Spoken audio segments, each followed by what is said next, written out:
Miren este interesante video y vean cómo la idiotez está por encima del sentido común. Thank you, Mr. Chairman. Since you bring it up, why don't we just start there? Dr. Verma, I wasn't sure I understood your answer to Senator Moody a moment ago. Do you think that men can get pregnant?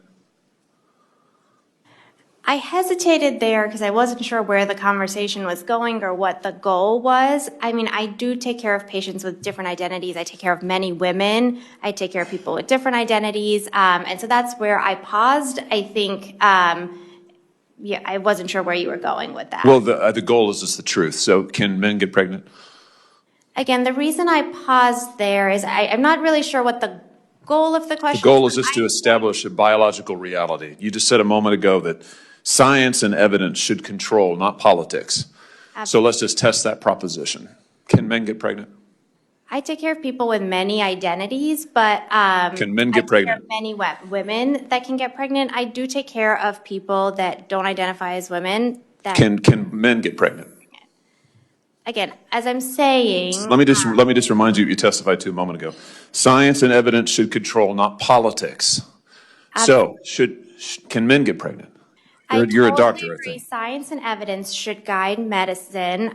Do science and evidence tell us that men can get pregnant? Biological men, can they get pregnant? I also think yes/no questions like this are a political tool. And No, yes/no questions are about the truth, doctor. Let's not make a mockery of this proceeding. This is about science and evidence, and I'm asking you. You know, the United States Supreme Court just heard arguments yesterday at great length on this question. This is not a hypothetical question. This is not theoretical. It affects real people in their real lives. And you're here as an expert, called by the other side as an expert. And you've been telling us that you follow, right, you're a doctor, and you follow the science and the evidence. So I just want to know, based on the science, can men get pregnant? That's a yes or no question. It really is, I think. I think you're trying to reduce the complexity of a lot. I'm not. I'm trying to get, it's not complex. I'm trying to get to an answer, and I'm trying to test, frankly, your veracity as a medical professional and as a scientist. Can men get pregnant?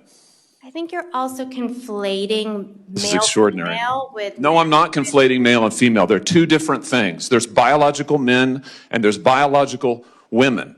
And I want to know, can men get pregnant? What you were talking about is biological. You're not going to answer my question, it sounds like. Biological males. This isn't hard, doctor. Can men get pregnant? Yes or no?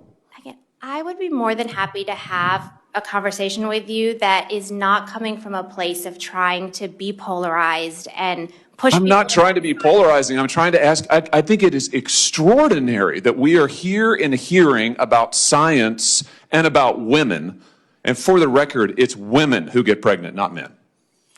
We are here about the safety of women and science that shows that this abortion drug causes adverse health events in 11% of cases. That's 22 times greater than the FDA label, another fact you haven't acknowledged. And yet you won't even acknowledge the basic reality that biological men don't get pregnant. There's a difference between biological men and biological women. I don't know how we can take you seriously and your claims to be a person of science if you won't level with this on this basic issue. I thought we were past all of this, frankly. I can't believe we're still here talking about this.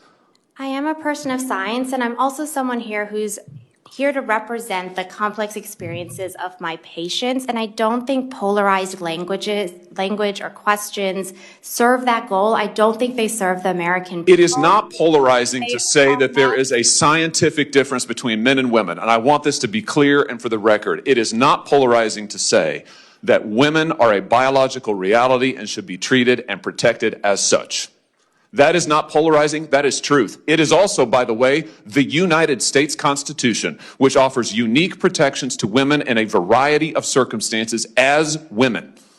And your refusal to recognize women as women and men as men is deeply corrosive to science, to public trust, and yes, to constitutional protections for women as women.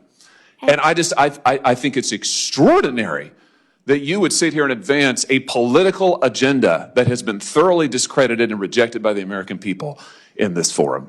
And I'm glad we had this exchange because it is exceptionally clarifying. It is also in many ways quite depressing. I see that my time has nearly expired. I just want to thank the other witnesses for being here. Thank you for protecting women and children. Thank you for your valiant efforts. Thank you for following the science. And thank you, Mr. Chairman, for this hearing. Senator, also